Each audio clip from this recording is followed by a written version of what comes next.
Welcome to நிரஞ்சன்ஸ் kitchen. சூப்பரான இன்றைக்கி பக்கோடா குழம்பு தான் பார்க்க போகிறோம். அதுக்கு ஒரு கப்பு கடலைப்பருப்பு, ஒரு டம்ளர் கடலைப்பருப்பு ஊற வச்சு அரைச்சி வச்சுருக்கேன். அதில் வெங்காயம், கருவேப்பிலை, கொத்தமல்லி, காஞ்ச மிளகா போட்டு ரெடி பண்ணி வச்சுருக்கேன். காஞ்ச மிளகாவை இதுலேயே போட்டு அரைச்சிட்டோம் பருப்புலேயே. இப்போ இதை சின்ன சின்ன பக்கோடாவாக பொரித்து எடுத்துடலாம். இது பாருங்கள், பக்கோடா குழம்புக்கு நம்ம பக்கோடா பொரித்து எடுக்கிறோம். சின்ன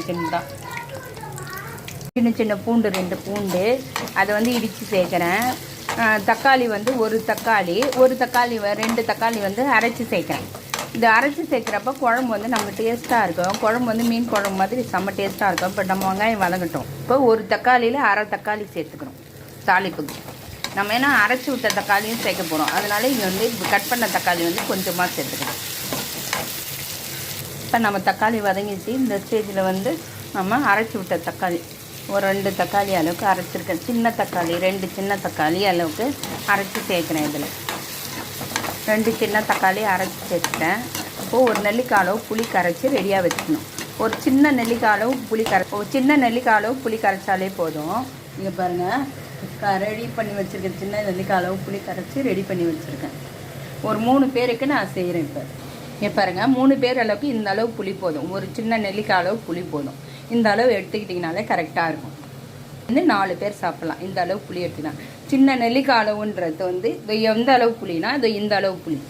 இந்த அளவு புளி எடுத்துக்கிட்டிங்கனாலே போதும். இப்போ இந்த வடையோட சைஸ் எவ்வளோ இருக்குது அந்த அளவு புளி எடுத்துக்கிட்டிங்கனாலே போதும். இப்போ பாருங்கள், நம்ம வெங்காயம் தக்காளி நல்லா வதங்கிடுச்சு. இந்த ஸ்டேஜில் நம்ம கரைச்சி வச்ச புளியை ஊற்றிக்கலாம். இந்த குழம்பு 4 பேர் அளவு சொல்லியிருக்கேன் நான் உங்களுக்கு.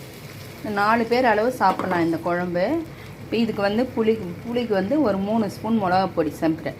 சாம்பார் பொடி நாங்கள் வீட்டில் அரைக்கிறோம். அதனால் இந்த சாம்பார் பொடி சேர்க்குறேன். உங்களுக்கு எவ்வளோ காரம் உங்கள் வீட்டில் எப்படி அரைப்பீங்களோ அதுக்கேற்ற மாதிரி சாம்பார் பொடியோட காரத்துக்கு ஏற்ற மாதிரி சாம்பார் பொடி சேர்த்துங்க. இப்போ நான் இந்த சாம்பார் பொடி சேர்த்துட்டேன். இந்த குழம்புக்கு இன்னும் கொஞ்சம் தண்ணி சேர்த்து கொதி விடுவோம். கொதித்த பிறகு நம்ம வடையை சேர்க்கணும். குழம்பு நல்லா கொதிச்சிடுச்சு. நல்லா வாசனை வருது நம்ம குழம்பு. இப்போ இந்த பொரிச்சு வச்ச பக்கோடாவை இதில் சேர்த்துக்கலாம். பொரிச்சு வச்ச பக்கோடாவை சேர்த்து ஒரு கொதி விட்டு இறக்கிட்டோம்னா நம்ம சூப்பரான பக்கோடா குழம்பு ரெடி ஆகிடும். காய்கறி எதுவுமே இல்லைன்னு நினைக்கிறப்ப இந்த மாதிரி வச்சு ட்ரை பண்ணி பாருங்கள். வித்தியாசமாக இருக்கும், சூப்பராகவும் இருக்கும். இட்லி, தோசை, சப்பாத்தி எல்லாத்துக்குமே இந்த குழம்பு சைடிஷ் சூப்பராக இருக்கும். ட்ரை பண்ணி பாருங்கள். இந்த மாதிரி வித்தியாசமான சமையலுக்கு எங்கள் சேனலை சப்ஸ்கிரைப் பண்ணுங்கள், லைக் பண்ணுங்கள், ஷேர் பண்ணுங்கள், கமெண்ட் பண்ணுங்கள்.